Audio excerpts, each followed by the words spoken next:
안녕하십니까? 안녕하세요.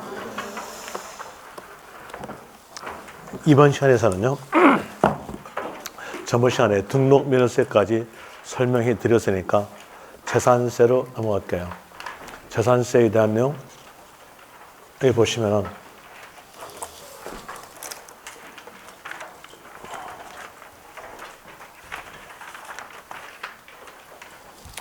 재산세에 대한 내용에 대해서 기본서에서 페이지에 대한 내용은 127페이지 보시면 제3장 재산세로 되는데 여기 할 차례인데요. 이 기본서에 대한 내용을 보시면 문제가 별로 없죠. 문제에 대한 별로 없으니까 이 다다음 주부터 3월 달부터요. 3월 달부터에 대한 내용은 요약집으로 강의할게요. 요약집 안에가 문제들 다 들어있어요. 문제에 객관식 문제도 들어있고요. OX 문제 들어있고 기출문제들 다 들어있어요. 그러니까 그 내용으로서 문제 풀게 되면 훨씬 나을 겁니다. 어차피 문제를 많이 풀어야 될 거 아니에요. 아닙니까? 뭐 실력이 있든 없든 답만 내면 될 거 아니에요. 그렇잖아요. 그러니까 답을 내기 위해서는 문제를 많이 풀어봐야 되거든요. 그래서 문제를 많이 풀기 위해서 다음 달부터는 요약집으로서 강의할게요. 요약집에 대한 내용은 여기 안에가 문제 다 들어있어요. 들어있으니까 그렇게 해줄게요. 그럼 이제 앞으로는 그 위인물 있잖아요. 위인물 안 보셔도 됩니다. 이 안에가 다 들어있으니까요. 위인물 나눠준 원인은 거기에서 문제에 대한 걸 풀기 위해서 유인물 나눠드렸던 것이고요. 이제는 유인물 안 나갑니다. 다음 주부터는 유인물에 대한 내용으로서는 나가지 않고 요약집 강의하겠습니다. 그리고 이제 기본서에서 127페이지 보시면 재산세 나오고요. 그리고 전번 시간에 나눠줬던 유인물이 있죠. 유인물에 대한 내용으로서 같이 병행해 줄게요. 왜냐하면 유인물에가 문제가 있거든요. 페이지에 대한 내용으로서는 유인물 페이지에 대한 내용은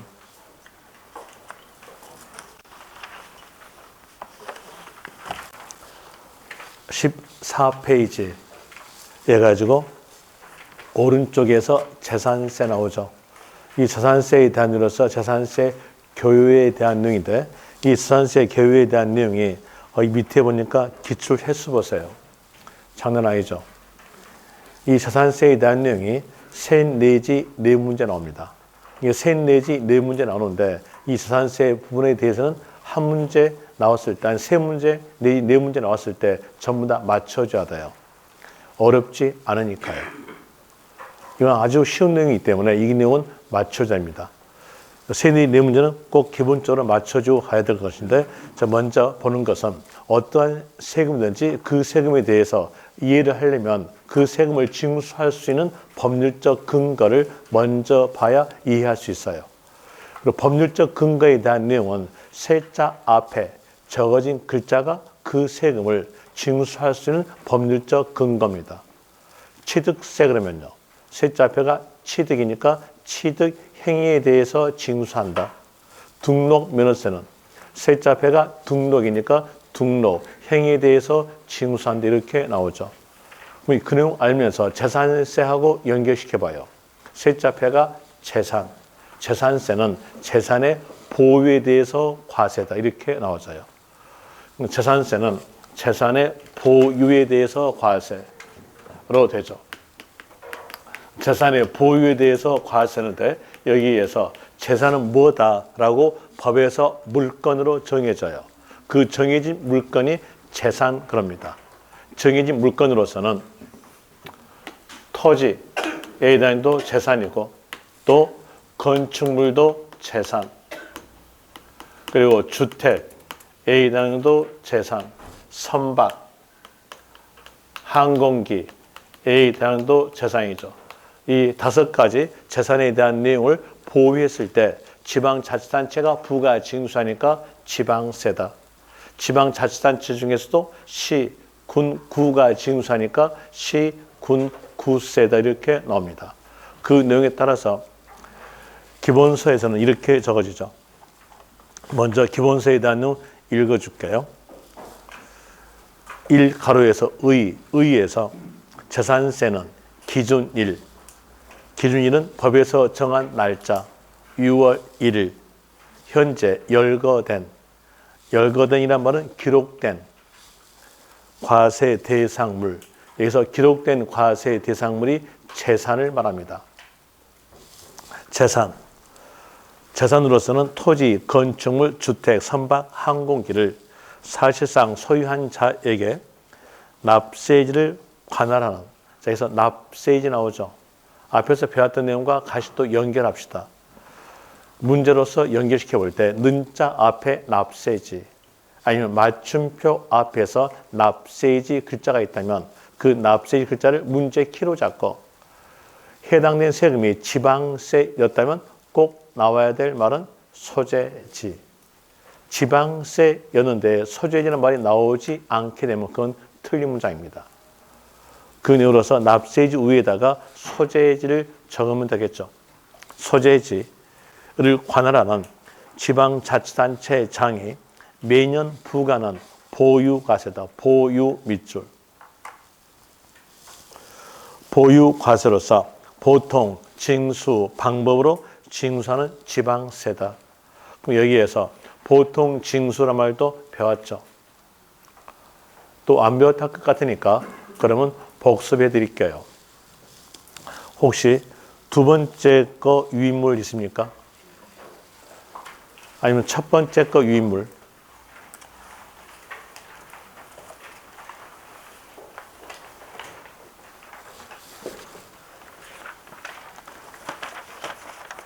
(1월 6일자) 거 유인물 보시면 페이지에 대한 내용으로서 3페이지 보세요. 3페이지 보시면은 오른쪽에 납세무 확정, 왼쪽에서 맨 밑에 납세무 확정 나오죠.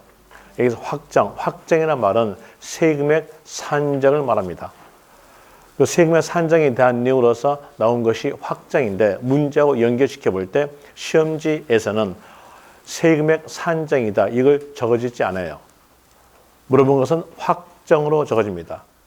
는자 앞에 확정 아니면 맞춤표 앞에서 확정이라는 단어가 있으면 그 확정 단어를 문제 키로 잡고 세금액 산정이다 라고 생각하면서 세금액 산정에 대한 내용으로서 방법은 두 방법 중에 하나는 신고란 뜻에 대한 내용은 납세 의무자의 신고에 의해서 세액이 정해진 경우를 말하고 있는 것이고 결정이란 말은 징수하는 자가 세액을 산정한다 라는 내용으로서 고지에서 발급되는 것이 결정의 뜻입니다. 모든 세금은 신고, 결정 둘 중에 하나를 택해요. 둘 중에 하나를 택하니까 구별점을 기억하셔야죠. 구별점에 대한 내용으로서는 보유만 적용되는 세금은 결정, 보유만 외 세금은 신고다.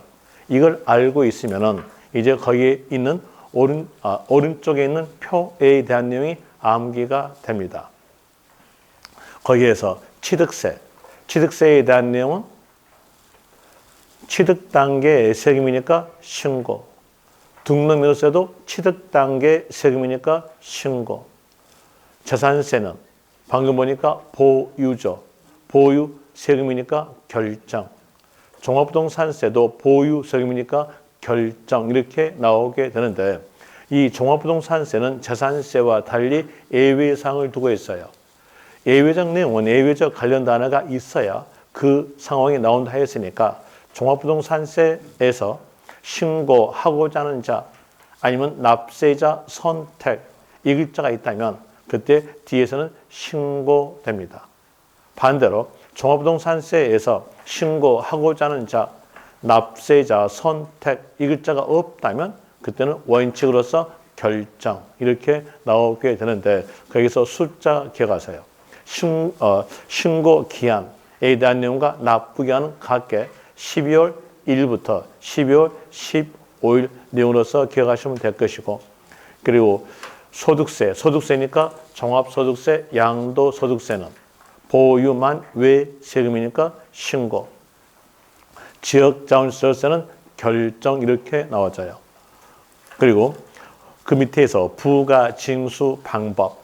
부가란 말은 세금액이 얼마인지 알려준다가 부가. 징수란 말은 거두어 드린다. 연결시키면 부가 징수 방법에 대한 내용은 세금액이 얼마인지 알려주고 거두드리는 방법이 부가 징수 방법으로서 신고 납부. 신고 납부 뜻은 글자 그대로 신고와 동시에 납부한다. 이렇게 나오니까 글자 그대로 있는 내용이니까 시험에서는 맞게 적어져요. 답으로 안 져요. 이거는 읽어보시면 될 것이고 우리가 기억할 것은 신고 납부를 택하는 세금을 기억하셔야 돼요. 신고 납부를 택하는 세금은 신고를 택하는 세금에 대한 내용으로서 취득세, 등록 면허세, 소득세니까 종합소득세, 양도소득세 이렇게 나오죠. 그리고 보통징수. 보통징수 뜻은 지자체가 세액을 산정해서 지자체가 세액을 결정하여 고지서 발급으로서 징수하는 방법이 보통징수다. 보통징수 뜻에 관한 내용에 문제가 나온다면 이 말이 있어야죠. 고지서 발급. 만약에 보통징수 뜻에 관한 내용에 문제가 나왔을 때 고지서 발급 이 글자가 없다면 그 문장은 틀린 겁니다. 고지서 발급이 포인트였었고요. 이를 택하는 세금에 대한 내용으로서는 지방세 보유. 보유니까 결정. 지방세 결정된 세금인 재산세. 하나 더 붙으면 지역, 자원, 시설세 이렇게 나오죠. 이제 이 내용을 복습했으니까 이 기본수하고 연결시켜봐요. 연결시켜본다면 내용을 알 수 있겠죠. 재산세가 보유 세금이잖아요. 보유 세금이고 지방세니까 부가 징수 방법은 보통 징수다. 보통 징수 그 밑에다가 적으세요. 기본서 127페이지에서 보통 징수 밑에다가 적는 것은요. 고지서 발급 이렇게 적으면 되겠죠. 고지서 발급으로서 징수하는 지방세이다. 지방세 밑줄. 그리고 이 가로에서 특징 봅시다. 특징에 대한 내용으로서 동그라미 1번 밑에 줄 첫 글자 지를 이렇게 나온 줄 그 줄 옆에서 개별과세인 물건 개별과세인 물세다. 개별과세에다가 동그라미. 이게 가장 기본적 내용입니다. 재산세에서 기본적으로 꼭 아셔야 될 내용이 두 개가 있어요. 이 두 개를 모른다면 재산세는 전혀 이해가 안 가는 형태가 나타나기 때문에 여기에서 두 개에 대한 내용으로서 하나가 개별과세다. 개별과세란 말은 물건별 과세다. 이 말과 같은 말. 거기다가 적는 것은 물건별 과세다. 이렇게 적으면 되겠죠. 개별과세 밑에다가 물건별 과세. 같은 말입니다. 그리고 동그라미 2번에서 6월 1일 소유자에게 6월 1일이 아까 보니까 기준일이었죠. 과세란 말은 빼고 이제 아는 것은 기준일로 아시면 돼요. 왜 제가 여기에서 과세란 말을 빼냐고 말씀드리냐면은 재산세, 달치 종합부동산세, 지역자원시설세에서 납부할 의무의 성립. 성립이란 말이 시작이죠. 모든 세금은 납부할 의무를 갖춰요. 어땠을 때 갖추냐면 그 세금을 징수할 수 있는 법률적 근거를 갖췄을 때 납부할 의무가 발생된다. 발생의 뜻에 대해서 시작입니다. 시작이 곧 성립이에요. 모든 세금은 납부할 의무의 성립. 그러니까 성립되었으면 얼마를 납부하라 라고 세금액을 정하는 게 확정. 세금액이 정했으면 그 금액을 납부함으로써 납부할 의무는 없어진다. 소멸된다. 모든 세금은 전부 다 이걸 따라갑니다. 납부할 의무를 따라가는 거예요. 거기에서 납부 의무의 성립에 대한 내용으로서 있는 뜻은요. 방금 시작, 발생 그랬죠. 이 시험하고 연결시켜 볼 때 시험지에서는 여기 시작이라는 말은 주어지지 않아요. 주어지지 않고 주어진 것은 성립으로 주어져요. 이제 문장에서 성립 글자가 있으면 이 성립 글자 보면서 이건 납부할 의무의 시작이다 라고 생각하시면 됩니다. 그러면서 일반적 경우에 대한 내용은 그 세금에 징수할 수 있는 법률적 근거가 세자 앞에 적어진 글자예요. 그 세자 앞에 적어지는 글자를 갖추었을 때 납부할 의무가 성립된다. 이게 일반적입니다. 그리고 일반적 있다는 것은 특수 경우 있다는 얘기예요. 먼저 일반적 내용으로서 취득세는요. 세자 앞에가 취득이니까 취득하는 때 성립 이렇게 되겠죠. 등록면허세는요. 세자 앞에가 등록이니까 등록하는 때 성립 이렇게 나오게 되고요. 그리고 수시 부과는 세금. 세자 앞에가 수시 부과니까 수시 부과 사유가 발생하는 때 성립 이렇게 나옵니다.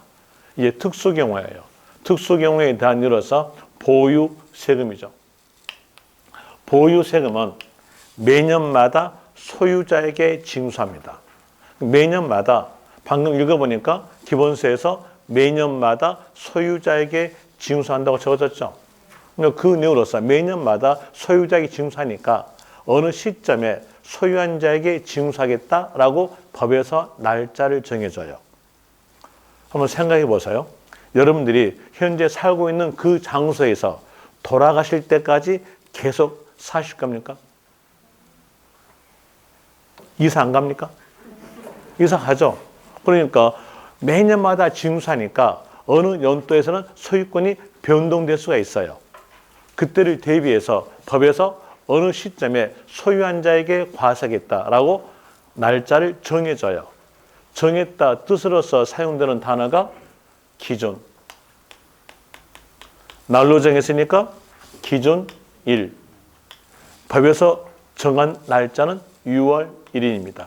그래서 보유 세금은 6월 1일 시점에 소유한 자에게 과세하겠다 이렇게 나오는데 거기에서 저는 과세할 말을 빼라 그래요.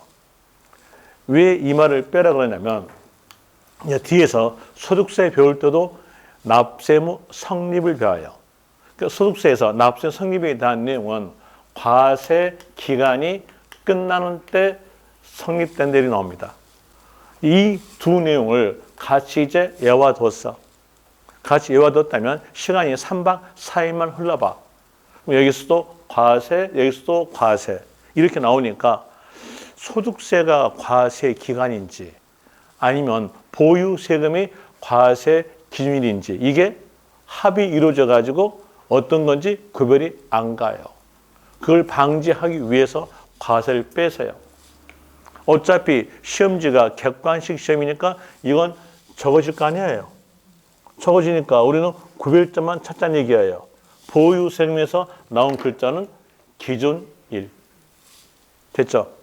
그리고 보유 세금에 대해서 법에서 정한 날짜는 6월 1일 됩니다. 여기서 하나 기억하세요. 보유 세금에서 날짜에 관련된 단어 일자가 나왔어요. 그리고 그 앞에가 기준 이렇게 나와줘야 맞아요. 만약에 일자 나왔는데 앞에가 기준 글자가 아니고 다른 글자로 적어졌다면 그건 다 틀린 겁니다. 그 내용 꼭 구별하세요. 보유 세금에서 일자 나오는데 앞에가 취득일 틀려요. 보유 세금에서 일자 나왔는데 거기에서 앞에가 등록일 틀려요. 또 사유 발생일 틀려요. 납부개시일 다 틀려요. 소유권 변동일 틀려요. 그럼 여기서 꼭 나온 글자는 뭐만 나오냐면 기준일. 이 글자만 나온다는 거 명심하시면 돼요. 그 내용으로서 여러분들이 기억하시면 될 겁니다. 그래서 문제 푸는 요령에 대한 내용으로서 말씀을 드리는데 보유 세금이다. 그럼 보유 세금에 대한 예로서는 재산세, 종합부동산세, 지역자원세에서 일자 나오면 앞에는 기준 이 글자가 있어야 된다. 만약 일자 나왔을 때 앞에가 기준이 아니고 다른 글자로 적어졌으면 그건 틀린 것이다. 라는으로서 구별하시면 됩니다. 그럼 여기서 알 수 있는 것은 재산세의 납세의 성립은요. 기준 1에 성립돼요. 성립되고 성립되었으면 세금에 산정해야죠. 누가 산정한다? 징수하는 자. 징수하는 자가 산정하니까 뭐라고 했어요? 결정. 이렇게 나오죠. 결정해서 고지서 발급되니까 부가 징수 방법은 보통 징수다. 이렇게 연결되겠죠.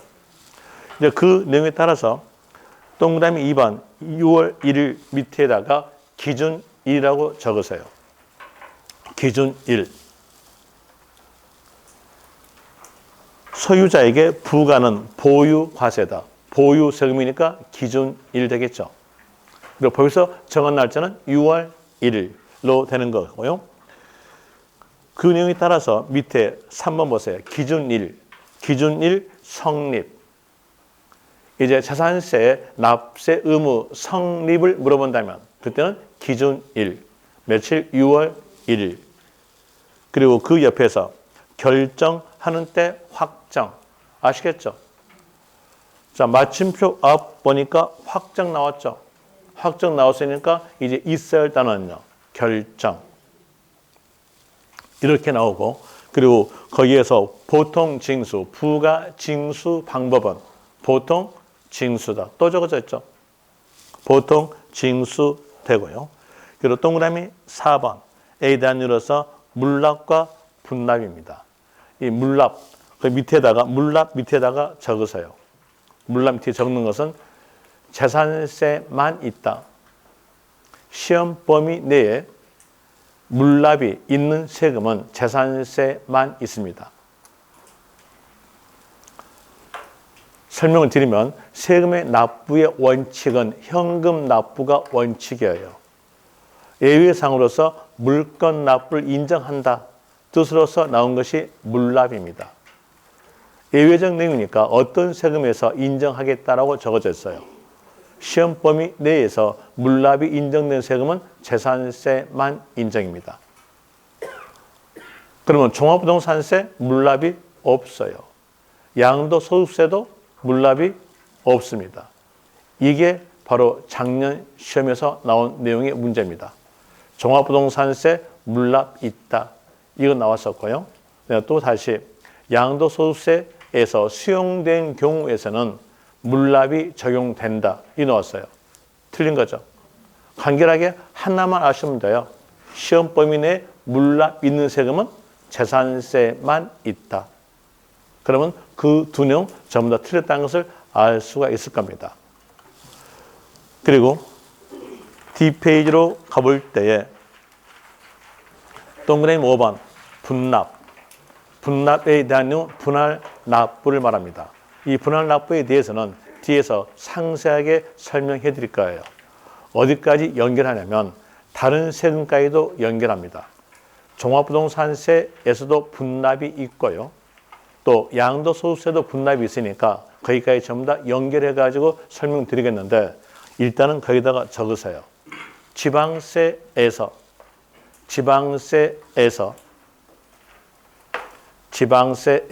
분납이 있는 세금은 재산세. 하나 더 보태면 지방교육세에서 있다. 이렇게 적으세요. 특히 기억할 것은 지방교육세가 아니라 재산세입니다. 그러면 취득세와 등록민호세가 지방세죠. 그럼 분납이 있다 없다? 없다. 이렇게까지도 같이 구별할 수 있는 겁니다.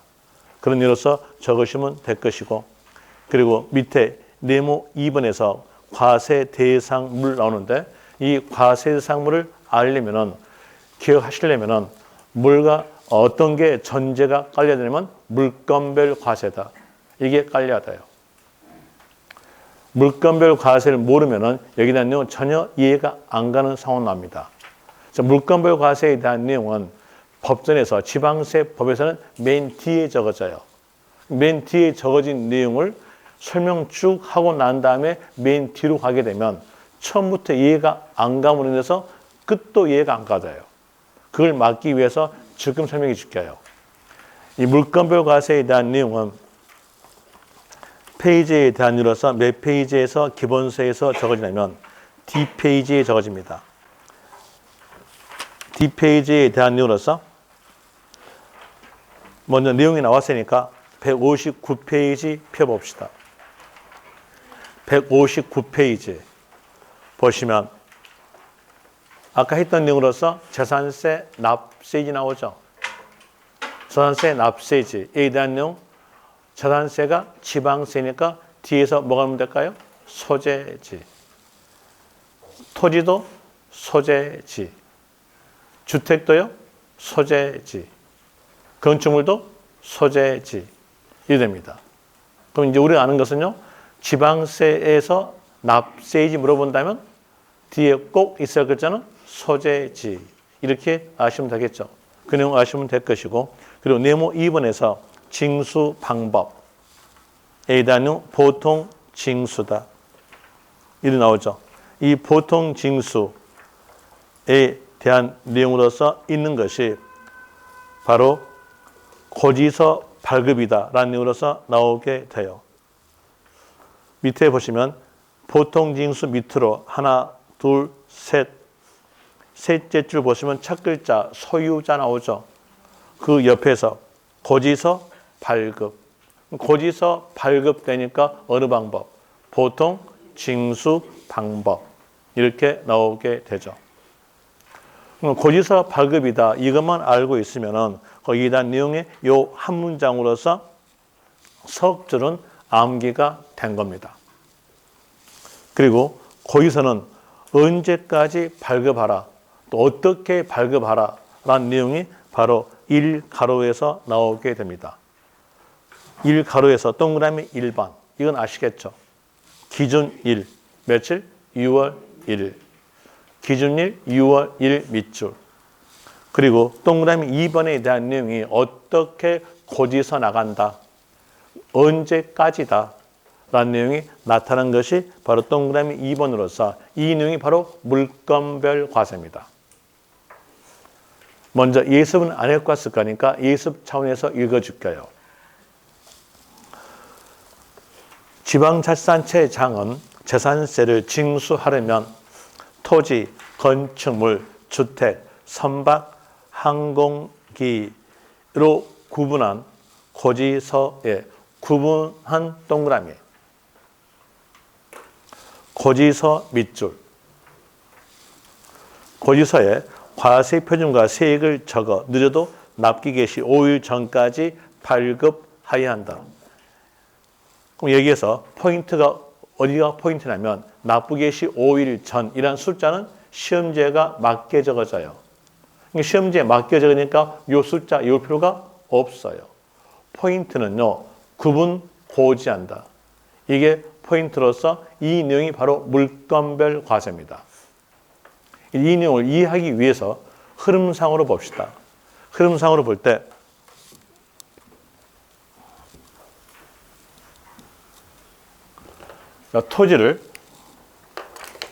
토지를 취득하였다.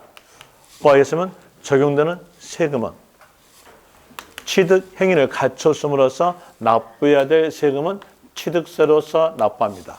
그리고 취득세에 대한 내용은 취득할 때마다 납부케 하는 세금이 취득세죠. 그러니까 취득하였음으로써 이 토지에 대한 내용을 소유하게 돼요. 소유란 말은 보유란 말과 같은 말이니까 적용되는 세금은 저 볼 때 토지 보유였으니까 적용되는 세금은 재산세. 재산세로서 매년마다 이 소유자가 납부하게 됩니다. 매년마다 재산세로서 납부하시다가 어느 시점에 이 토지 위에 상가에 대한 내용을 신축하였어요.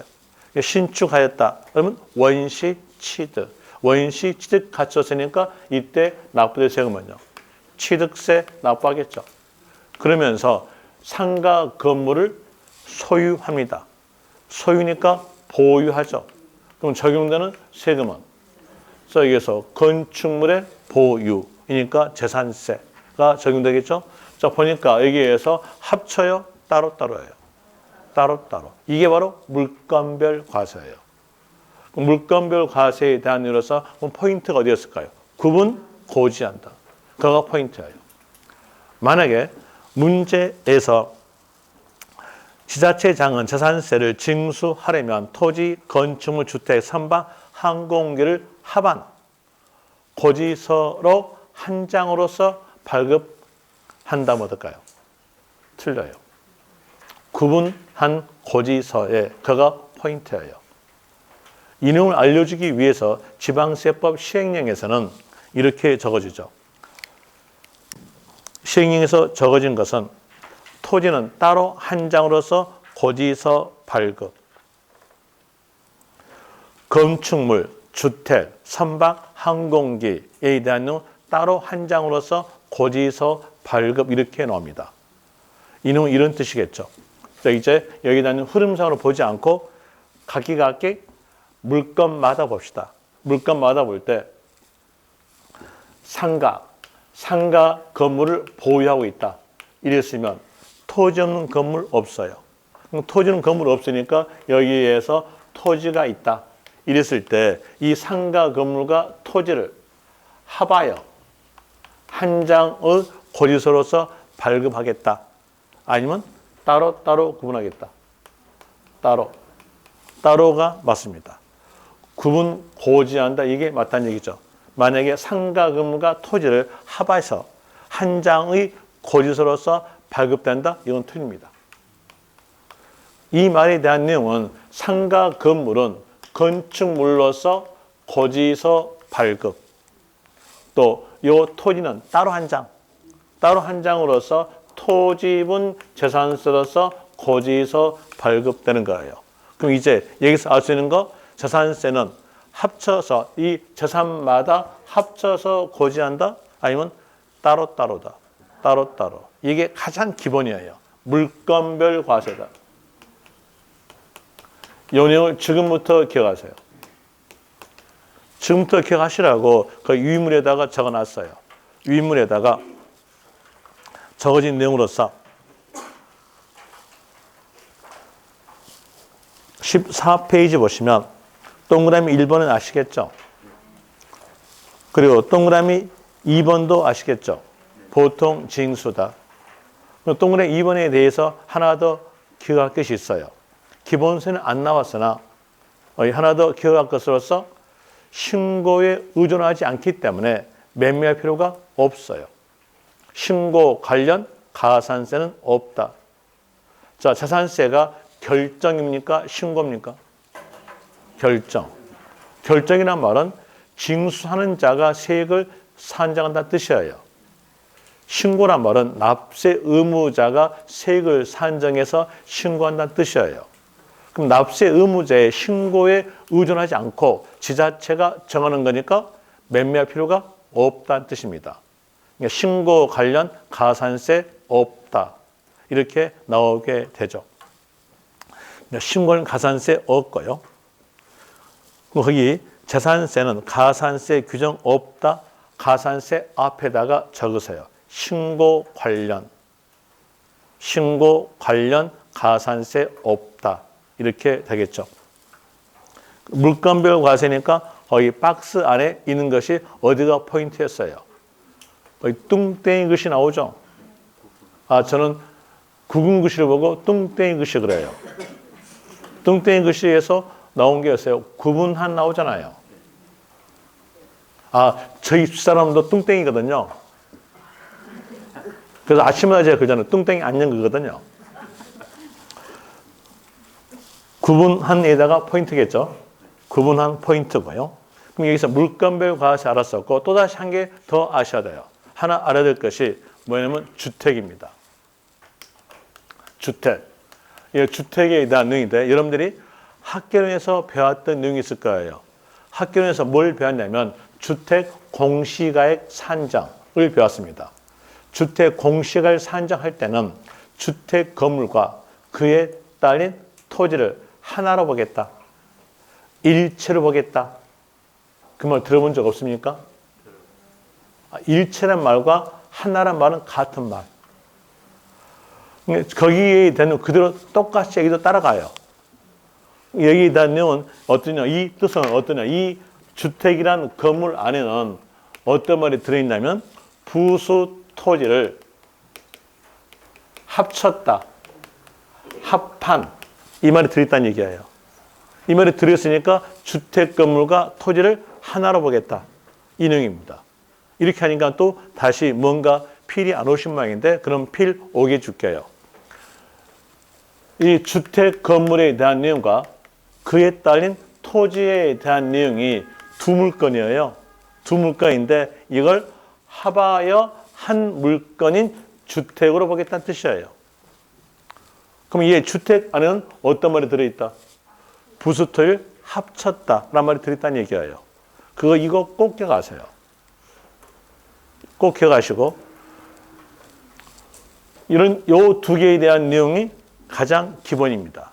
만약에 주택은 주택 건물과 토지를 구분하여 고지한다면 어떨까요? 틀려요. 요 단어 안에 들어있는 말은 부수토를 합쳤다 들어있죠.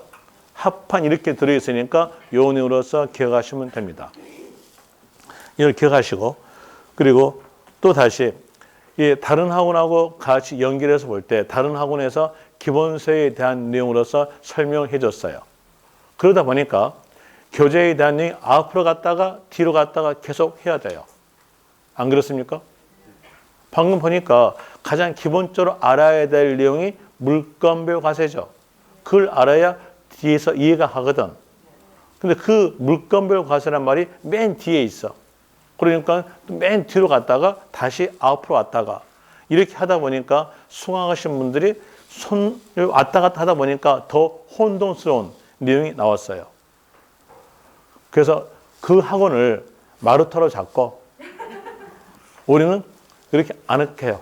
뭘로 하면 유인물을 해줄게요. 그게 낫겠죠? 그래 왔다 갔다 안 할 거 아니에요. 그리고 페이지는 내가 말씀해 줄게요. 기본세는 몇 페이지에 있다 라고 말을 해드리겠습니다. 그 내용으로서 위물 보시면 동그라미 기억 나오죠. 주택 단어에는 뭐가 들어있다? 부수, 토일 합쳤다라는 말이 들어있다는 거. 그 내용을 거기다가 동그라미 쳐가지고 이렇게 적으세요. 부수, 토지를 합한 의미 있다. 인용으로서 적어주시면 돼요. 적어주시면 이제 그 밑에서 글자 나오죠. 주택과 토지를 합한에다가 동그라미. 한 물값. 주택과 토지를 합쳐서 한 물건인 주택으로 보겠다. 그리고 그 밑에에서 누진세율 일단은 밑줄.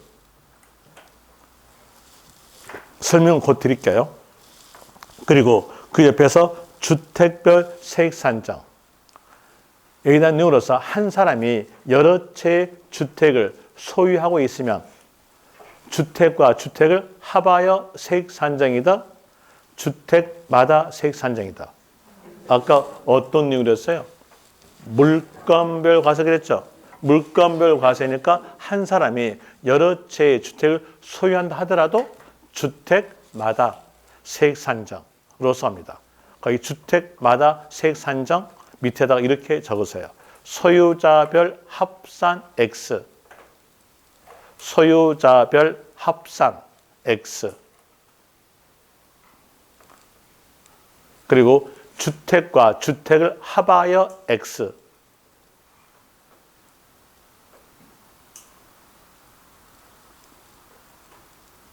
그리고 그 내용의 문장에 대해서는 뒤에서 곧 나와요. 일단은 그 내용에다가 주택별 세액 산정에다가 아시면 됩니다. 그리고 이제 누진세율에 대한 내용 설명해 줄게요. 누진세율에 대한 내용인데 어떠한 세금이 있는지 그 세금의 세금액을 산정할 때는 제일 먼저 과세하는 가액, 과세하는 가액이 과세 표준이죠. 거기에다가 해당되는 세율을 곱해가지고 세의 금액을 산정하는 것은 어떠한 세금인지 전부 다 똑같습니다. 그리고 지방세에서 과세 표준에 대해서는 공통점 가지고 있죠. 그 공통점만 알고 있으면 여러분들은 각기 지방세에 속한 세금에 대해서 과세 표준에 대해서 구별이 가능해요. 그 공통점에 대한 내용은 과세 표준의 뜻이에요. 과세하는 가액. 취득세는 어떤 때 과세합니까? 취득하는 때 과세니까 취득세 과세 표준은 취득하는 때의 가액이다. 라는 이유로서 똑같은 말로 취득 시기의 가액이다. 똑같은 말로 취득 당시 가액이다. 똑같은 말로 취득 가액이다. 이렇게 나와져요. 그러면 이제 내용을 보니까 지방세에 대한 내용에 대해서는 세자 앞에 있는 글자에다가 가액자 붙인 거예요. 해볼까요? 등록 면허세는요. 세자 앞에가 등록이니까 등록 당시 가액. 재산세에서 과세 표준 그러면요. 세자 앞에가 재산이니까 재산 가액. 제가 너무 어려운 거 물어봤습니까? 저는 절대 여러분들한테 심오한 거, 어려운 거 절대 안 물어봐요. 물어봤자 나만 손해야. 그러니까 쉬운 것만 물어봐요. 그것도 답변 못한 거 보니까 집안에 근심이 있어요. 이 재산세는요, 셋째 앞에가 재산이니까 과세 표준은 재산 가액. 되겠죠? 그럼 이렇게 해서 재산세에서 과세 표준 재산 가액 이렇게 정했다고 했으면 거기다가 세율 구합니다. 세율 구하는데 세율에 대한 내용은 구성에 대한 내용이 두 개로 구성됐어요. 하나는 비례세율 구조, 하나는 누진세율 구조 이렇게 두 개로 구성이 되어 있습니다. 그럼 여기에서 어떤 세금은 비례세율인가 어떤 세금은 누진세율인가 이 내용을 구별할 줄 아셔야 되는데 먼저 뜻을 봅시다. 뜻에 대해서 볼 때 얘가 비례니까 곱한다는 얘기예요. 이 과세 표준이 따로따로 되어 있으면 따로따로 곱한다라는 뜻으로서 비례세율이 적용된다는 겁니다. 그럼 여기에 대한 내용은 과세 표준이 따로따로 되어 있으면 그 세금에 대해서는 비례세율이 적용된다는 겁니다. 그리고 누진, 누진이란 말은 누적이란 말과 같은 말. 누적은 합쳤다. 그래서 과세 표준이 합쳐서 되는 것은 누진세율이 적용된다 이렇게 나와져요. 이제 이론적 내용을 전부 다 설명드렸으니까 여러분들은 이제 이 이론 내용을 가지고 어느 세금은 비례세율, 어느 세금은 누진세율 이 내용이 순간적으로 떠올라야 돼요. 그런데 순간적으로 떠오르지 않아요. 그 떠오르지 않으니까 뭐가 통하냐면 야매가 통해요. 야매를 대입시키면은 이게 통합니다. 야매는 딱 이겁니다. 세자 앞에 있는 글자가 합자가 있으면 누진세율. 세자 앞에 합자가 없으면 비례세율. 이게 야매예요. 그럼 야매 알았으니까 이제 답 낼 수 있겠죠? 한번 해볼까요? 취득세는요. 세자 앞에가 합자 있어 없어요? 없잖아요. 없으니까 뭘로? 비례세율. 등록 면허세는요. 세자 앞에 합자 없잖아요. 아, 그것도 답하기 싫어? 저만 미워합니까? 여기서 합자 없으니까 뭘로? 등록 면허세 비례세율. 종합 부동산세는요. 합자 있죠? 뭐였어요? 누진세율. 이거 되겠죠? 또 종합 소득세는요. 합자 있으니까 누진세율입니다. 이제 곧 있으면은요. 이제 배울 것으로서 뭘 배우냐면 토지에 대한 재산세 배워요. 오늘 여기까지 나갈 수 있을 겁니다. 이 토지에 대한 재산세에서 과세하는 방법에 대한 내용은 분리과세, 그리고 종합합산, 그리고 별도 합산 이렇게 있어요. 그럼 여기에 대한 내용의 뜻에 대한 내용은 토지에 대한 재산세 공부할 때 하기로 하고 일단은 여기에 대한 이유로서 비례세율이냐 누진세율이냐 이걸 먼저 구별합시다. 자, 여기에서 분리과세는요. 이 글자에가 합자 있어 없어요? 없잖아요. 세법은 한글만 잘하면 돼. 합자 없죠? 뭐였어요? 비례세율. 종합 합산은요? 합자 있죠? 누진세율. 별도 합산은요? 누진세율. 이겁니다. 이게 작년, 그 작년의 시험입니다. 이 나왔어요. 재산세에서 누진세율이 적용되는 물건은 이렇게 나오면서 자료애가 별도 합산 적어졌어요. 이게 답이에요. 좋잖아요. 합자 있으면 뭘로? 누진세율로 갑니다. 이게 답이었었고 또 하나가 답된 것이 이거였습니다. 주택입니다. 자, 주택 안에가 뭐가 들어있다? 부수토일 합한. 이 말 들어있다 했잖아요.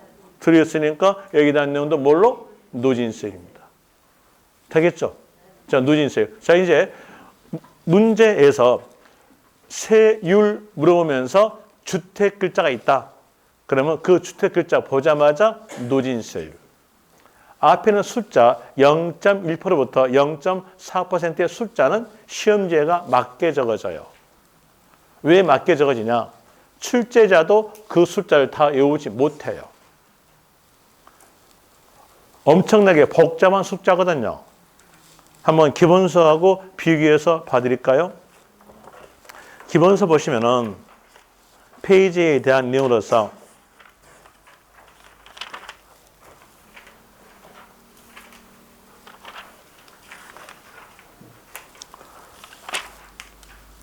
(153페이지에서) 맨 밑에 이 가로에서 토지 세율 나오면서 동그라미 1번 종합 합산 나오죠. 이거 합쳤으니까 누진세율이에요. 그러면서 표가 나옵니다. 가액에 따라서 세율이 다른 것이 누진세율이에요. D페이지 보시면 5천만 원 이하였을 때는 0.2%, 5천만 원 초과해서 1억 이하였으면 10만 원 더하기, 체크할 필요 없어요. 10만 원 더하기 5천만 원 초과 금액의 0.3%, 1억 초과했으면 25만 원에 1억 초과된 금액의 0.5%. 또다시 그 밑에 별도 합산. 별도 합산도 누진세율이죠. 가액에 따라서 다릅니다. 체킹하지 마세요. 여러분들 이상하게 숫자만 봤다 하면 체킹하신 모양인데 체킹하지 마세요. 세법은요. 숫자가 주된 것이 아니에요.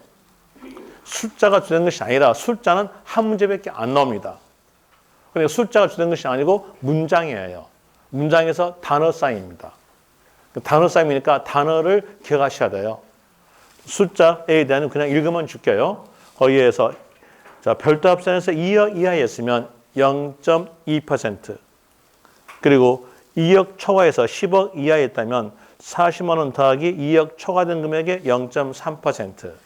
다시 그 옆 페이지에서 주택, 동그라미 2번 주택 나오면서 거기 밑에 표에서 6천만 원 이하였다면 0.1%, 6천만 원 초과해서 1억 5천만 원 이하였다면 6만 원 더하기 6천만 원 초과된 금액의 0.15%.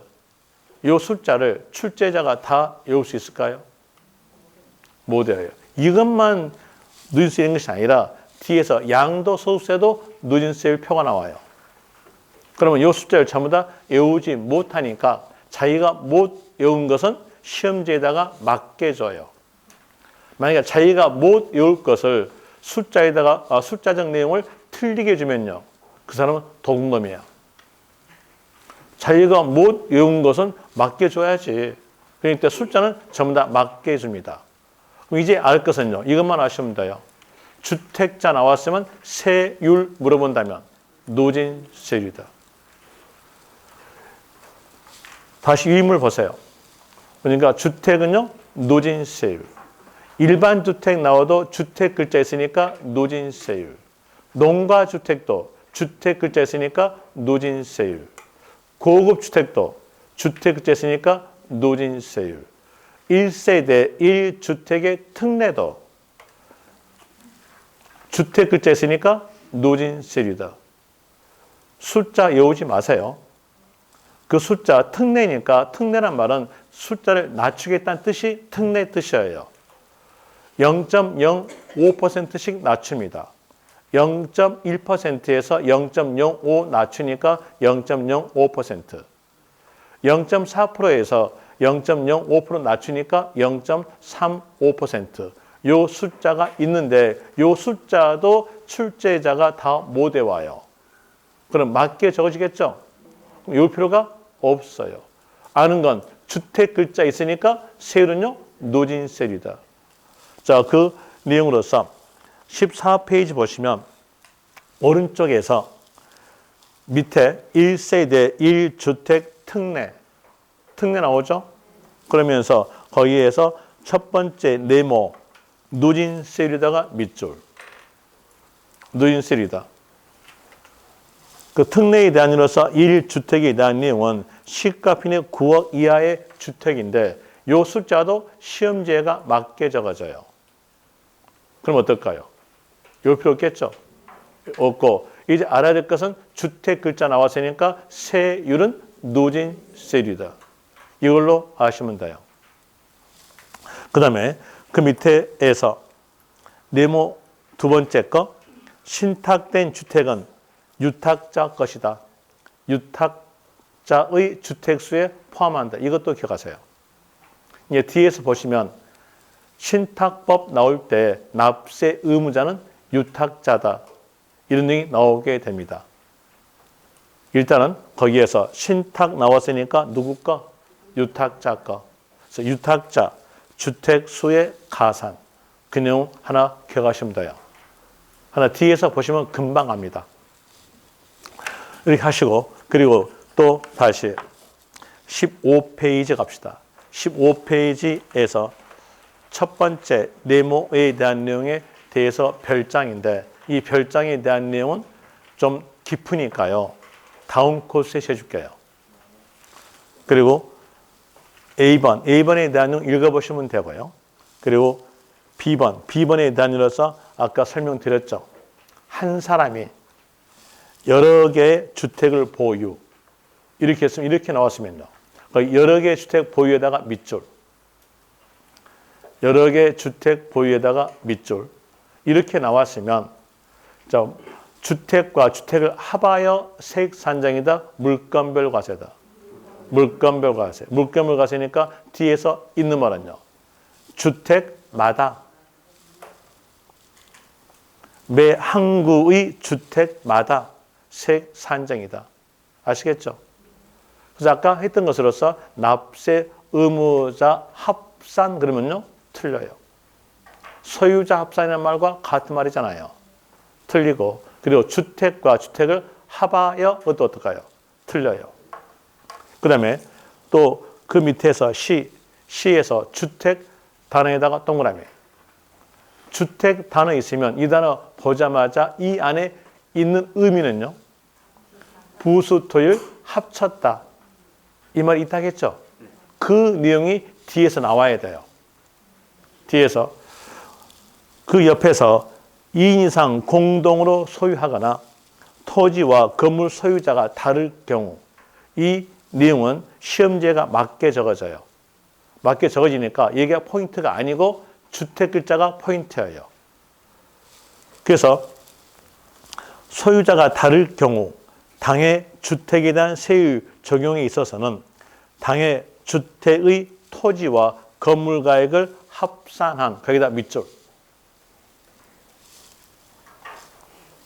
당해 주택의 토지와 건물 가액을 합산한 밑줄. 그러면서 합산한에다가 동그라미. 방금 보니까 주택 단어 안에 들어있는 의미는요. 부수토일 합쳤다겠죠. 이 말이 뒤에서 나온다는 얘기예요. 만약에 거기에서 주택 건물과 토지를 구분한 그러면 어떨까요? 틀려요.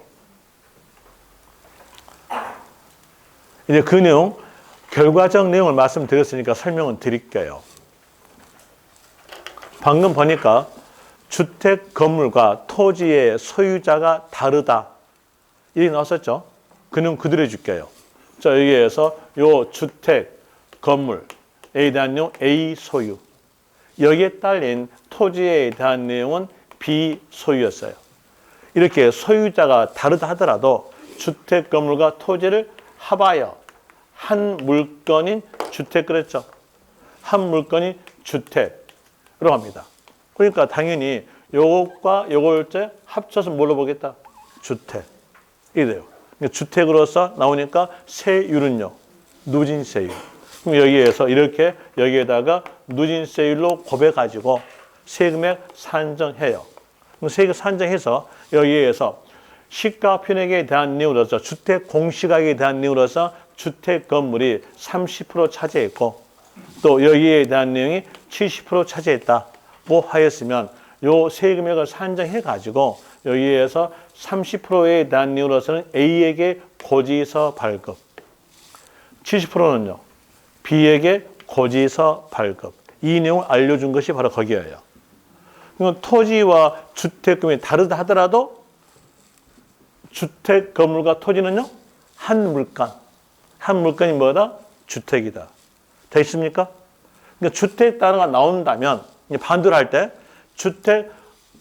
주택이라는 단어가 나왔다면 이 안에는 부토지를 합한 말이 들어있으니까 뒤에서 나올 말은 주택과 토지를 합산한 이 말이 있어야 한다는 거.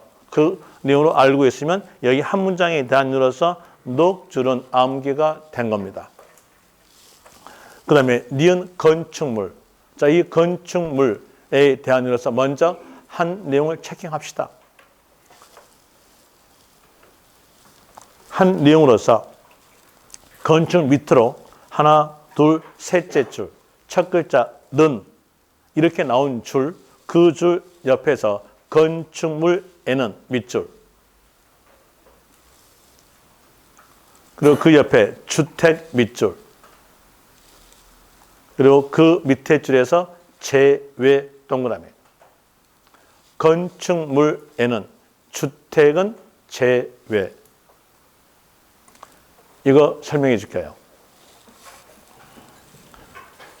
여러분들이 공법서 배웠던 내용과 같이 연결합시다. 공법서 배웠던 내용으로서 뭘 배웠냐면 건축법 배웠죠. 건축법에서 건축물의 뜻이 나와요. 이 건축물의 뜻에 대한 내용은 지붕과 기둥 또는 벽을 말하며 하면서 뒤에가 부속된 내용들이 쭉 적어집니다. 부는 본에 따라간다 했으니까 본을 가지고 보시면 돼요. 본에 대한 일로서 국어 공부하는데 국어 공부로서 여기 과했죠? 과니까 and. 여기 또는 그랬죠? 또는 그랬으니까 OR인데 저는요 우간담을 못해요. 저는 영어 못해요. 영어 못해서 우리 한글로 합니다. 한글로서 또는 나오면 전자일 수 있고 후자일 수 있다. 아니 연결고리다. 이러면 해석이 돼요. 자, 먼저 전자부터 해보죠. 전자가 뭐였습니까? 기둥. 앞에가 and가 있죠. 지붕과 기둥, 이거 건축물. 이제 후자 벽. 앞에가 and 있죠. 그러니까 지붕과 벽. 이것도 건축물로 갑니다. 그러면 건축물에 대한 내용은 뭐가 있어야 되냐? 지붕이 있어야 하는 겁니다. 이 내용 알면서 주택하고 연결시켜봐요. 주택과 연결시켜볼 때 주택에 지붕 있어 없어요? 너무 또 어려운 건 아니죠. 여기에서 지붕 있죠. 있으니까 주택에 대한 것도 건축물이라는 얘기예요. 이랬을 때 이 주택이 건축물이니까 건축물로서 고지서 나가지고 이 주택에 대해서 주택 건물에 대해서 주택으로 나간다면요. 몇 번 과세? 2번 고지서 나가니까 이중과세입니다. 이중과세를 방지하기 위해서 건축물에는 주택 포함되지 아니한다. 제외란 말이 나오게 됩니다. 되겠죠? 또다시 알 수 있는 것으로서 여기 토지는 주택을 제외한다, 포함이다. 제외. 자, 그 내용도 밑에 적어졌죠. 디귿. 밑에에서 디귿.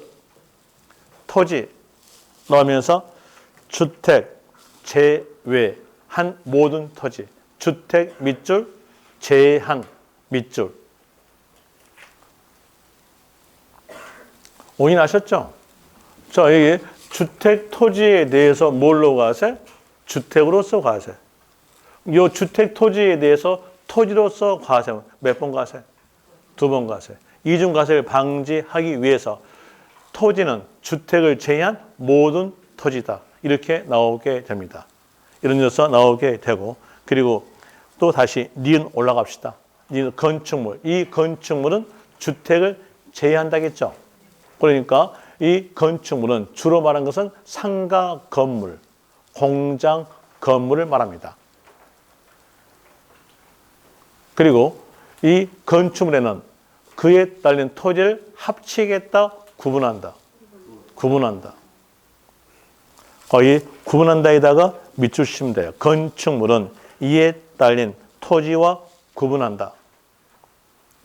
토지와 구분하니까 이제 건축물로 끝났어요.